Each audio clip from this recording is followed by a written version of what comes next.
It was the 6th month of unemployment, and you were evicted by your landlord because you couldn't afford the rent.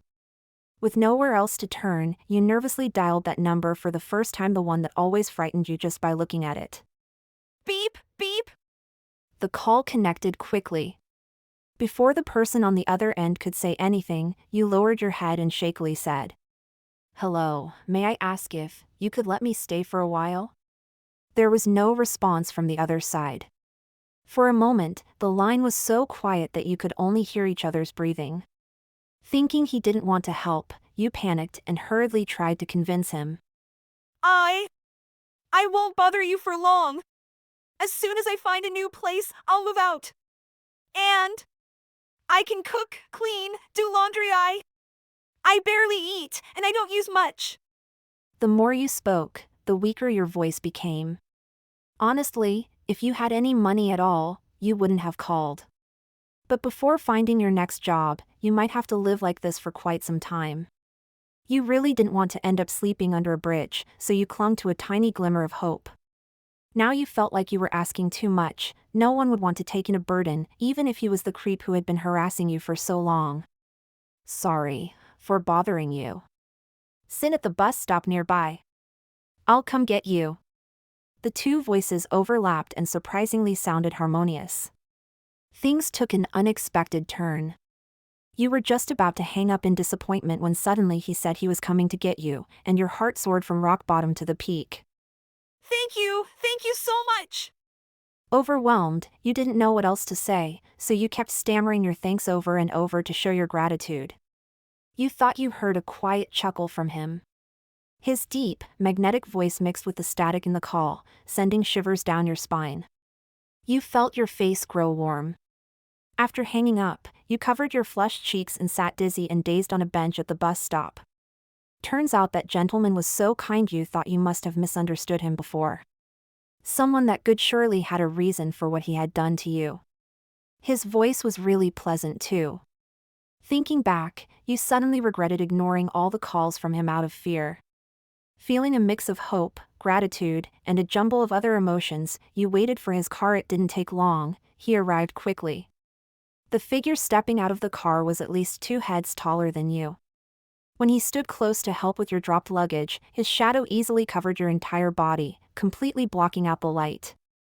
Your mind, enchanted by his voice, suddenly cleared as you realized with a shock. You were about to go to the home of a strong, unfamiliar man, especially one who had been harassing you for a long time. A belated wave of fear hit you, and you wanted to back out. But the man wasn't about to give you that chance. What a joke! Would a hungry wolf let a rabbit slip away? He half gently, half forcefully coaxed you into the car, and once the doors locked, there was no turning back. You had already been broken by his deep-voiced advances and foolishly thought he was refined and wouldn't do anything out of line. Sitting in the car, you felt awkward and uneasy. The scent was fresh, none of the dizzying perfume or smoke smells.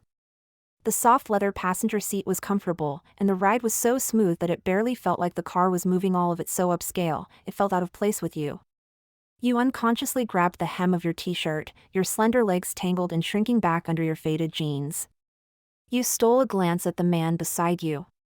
Since the car started moving, he hadn't spoken, focusing solely on driving, but his presence was impossible to ignore. Your eyes traced the well-defined contours of his profile, followed the pronounced yet not exaggerated muscles, down to his knobby hands gripping the steering wheel. His hands were somewhat pale but strong, with veins on the backs bulging slightly. For some reason, you swallowed nervously. The man shifted slightly. You immediately withdrew your gaze like a startled rabbit, sitting up straight with your hands on your lap, perfectly obedient. It turned out the light had just turned red. He stopped and adjusted his posture. He didn't notice your sneaky glance. You breathed a sigh of relief, though you weren't sure why you had been so jumpy over something so simple. Well. Taking advantage of the red light, you tried to find a topic to break the silence and ease the awkwardness. But when his deep eyes turned to look at you, you suddenly froze. It's okay, take your time. His low voice was soothing, calming your nerves without you even realizing it. Sir, I don't even know your name yet. You can call me Nathan. Nathan? That name sounded somewhat familiar. A faint spark of recognition flashed in your mind, but you couldn't quite grasp it. Okay, Mr. Nathan. Thank you. He pressed his lips together, a hint of disappointment flickering in his eyes. He actually hoped you'd call him husband. But this was just the beginning. He had to be patient, or he'd scare you off. Clueless as you were, you didn't pick up on his subtle emotions and kept trying to organize your words on what to say next. The light turned green, cars ahead began moving slowly, and Nathan turned his head to drive off.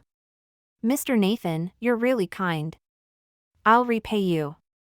Afraid of distracting him while driving, you quickly blurted out the words. No problem. Nathan replied casually, showing understanding and sympathy. The more he acted this way, the more grateful you felt. You even convinced yourself that the previous harassment must have been a misunderstanding. Someone must have been using his number to prank you. After all, such a good man, handsome and wealthy, what reason would he have to bother a poor nobody like you? You completely ignored how well he knew your every move and his strange behavior, choosing instead to believe the excuses your mind created. You even vowed to repay his kindness, however fleeting your encounter.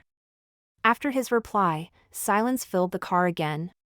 Lost in your thoughts, you didn't try to continue the conversation, and thankfully the awkwardness had eased considerably. You weren't nearly as uncomfortable now. Your thoughts scattered as the car came to a stop. You realized you'd arrived. Suddenly snapping out of your daze, you fumbled to unbuckle your seatbelt and get out. Nathan suddenly leaned closer to you. The masculine scent enveloped you completely, you could even feel the warmth radiating from him. Too close. Your nose almost touched his collarbone. Realizing this, you quickly turned your head to the side, avoiding direct contact but exposing your slender, pale neck and flushed, delicate ear. You were definitely testing his patience. Nathan's breath caught, his jaw tensed, and the aggressive gleam in his eyes was nearly impossible to hide. The sound of the seatbelt unclipping broke the moment. Nathan then got out of the car. Turns out he was helping you unbuckle. You exhaled deeply and felt ashamed for jumping to the worst conclusions. You had really judged him unfairly. While you were reflecting, the car door swung open. Mia, we've arrived. His tall figure leaned slightly forward, blocking the harsh sunlight completely. Nathan even gallantly held the top of the door to prevent you from hitting your head as you got out. Thank you. You looked up gratefully, giving him a small smile, but your eyes quickly darted to the worn-out suitcase he was carrying for you. The two looked like they belonged to different worlds. A wave of embarrassment flushed through your body from your head to your toes. I can take it myself, Mr. Nathan. I don't want to trouble you. Acting faster than you thought, you reached out to take the suitcase from his hand while saying this. The moment your hands touched, he shifted the suitcase to his other hand. This meant your hand landed right on his. The coincidence felt almost like you were purposely touching him. You quickly pulled your hand back, waving it away as you stepped back a few paces. Sorry, Mr. Nathan. I didn't mean to. The blush spread from your cheeks down to your neck, making you look incredibly adorable. It's okay. His voice carried a gentle laugh as he jokingly added. Even if you did mean it, it's fine. You felt like you were about to steam up, muttering in embarrassment with your head nearly buried in the ground. You were completely oblivious to the thick, possessive desire burning in his eyes, wrapping around you like tangible silk. Soon, very soon, you were about to enter his territory. Just hold on a little longer. Nathan took your suitcase and led you into a spacious bedroom. Although you had been amazed by the apartment's decor all along, when you saw the room you were about to move into, you couldn't help but gasp. A luxury so excessive it felt unreal. You had never seen such a spacious and beautiful room. Sunlight streamed through the floor-to-ceiling windows, the walls had a full-length closet, the carpet was soft and plush, and there was an attached bathroom and restroom. In short, your limited vocabulary couldn't capture how it felt. You felt this shouldn't be your room. As someone taken in and living rent-free like a little homeless person, you should be staying in a modest, shabby room. Maybe something about as good as what you rented before, but certainly not something like this. Mr. and Nathan. You hesitated and nervously grabbed the man's shirt hem, saying, I only need a small guest room, this room. Nathan turned to look at you, a slight smile spreading across his lips. He took your hand in his and reassured you. It's okay, Mia. Just relax and make yourself at home. Warmth radiated from his large palm to your hand, and your anxious heart calmed a little. Mr. Nathan was truly kind. You felt you had to do something to repay him. Thinking this, your eyes involuntarily filled with uncontrollable gratitude, sparkling like stars. But, what could you possibly offer in return? Meeting your gaze, Nathan's hand clenched briefly before he restrained himself and let go. You go ahead and unpack. I just suddenly remembered there's something I forgot to do. Hey! Before you could react, he turned and walked out, his back looking a bit flustered as if escaping. You stood there dumbfounded, trying to figure out what just happened and whether you had made Mr. Nathan uncomfortable. 2 seconds later, the door suddenly opened again. I'll call you when the food's ready. He said that and left again before you could stop him. Actually, you wanted to refuse, but your cooking skills didn't allow it. If you ate your own food, it would be no big deal, just chewing and swallowing, but Mr. Nathan probably wouldn't be used to it. Better not be ungrateful. That thought was confirmed when you took the first bite. So, how could Mr. Nathan, such a perfect man, possibly be some harassing creep? Watching his perfect figure washing dishes in an apron, you recalled your earlier misunderstanding, and waves of guilt mixed with gratitude surged over you. Your desire to repay him reached its peak. You changed into the pajamas Nathan had prepared for you and quietly slipped into his room. The sound of running water in the bathroom made you blush. Especially thinking about why you were here. You intended to sit by the bed and wait, but as the water sound grew louder in your ears, making you nervous, you finally gave up and slipped under the covers.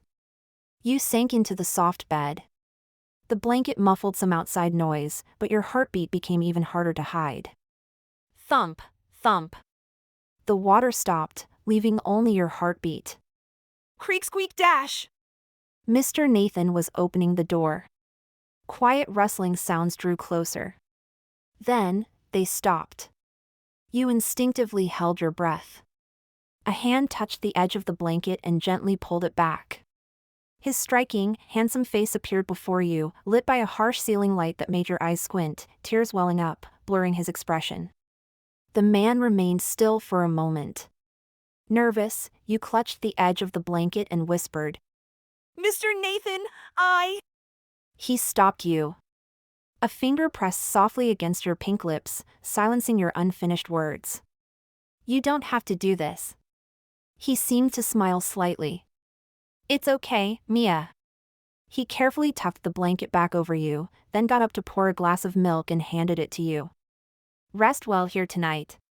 Taking the milk, you watched his retreating figure, your heart filled with mixed emotions. It seemed since the moment you met, Mr. Nathan kept telling you it was okay even now. He didn't touch you. You couldn't say whether you were happy or mostly sad. Well, such a good man, how could he look at someone as useless as you? You finished the milk, but it left a bitter taste in your mouth and heart. With a heart full of self-loathing and insecurity, you drifted off into a hazy sleep. Darkness is the breeding ground where desire grows and spreads. A tall figure opened the door and stepped into the night. Nathan stood by the bed. He bent down, his dark, heavy gaze fixed on your peaceful sleeping face, inching closer. The scent drifting to his nose was a mix of his own shower gel and the sweet fragrance of a young woman. His fingers trembled with excitement. The dark, unspeakable things inside him could no longer be restrained. In fact, when your hand touched his earlier, he was already near losing control, not to mention you later wearing his clothes and lying on his bed. You, surrounded by his scent. He really was, almost, ready to reveal his true nature right in front of you. Now. Those unmet desires, the punishments he took from you. He intended to make up for them all. You had a very inappropriate dream last night. Dimly lit, tense muscles, heated breaths, and the man's sexy low moans. Ah, you were going crazy. Embarrassed, you covered your face, trying to chase those naughty images away. How could you be so shameless? Mr. Nathan kindly took you in, and on your first night living here, you had a dream starring him. He had clearly rejected you already. You felt so ashamed you wanted to pound your chest. You truly had no face to show anyone. After finally getting your emotions in order, you decided to get up and freshen yourself up. But the moment you sat up, the aching tingling sensation over your body nearly knocked you down, especially focused on your waist and between your legs, and your hands felt weak. Apparently, sleeping on such a soft bed for the first time, your body used to a hard surface hadn't adapted yet.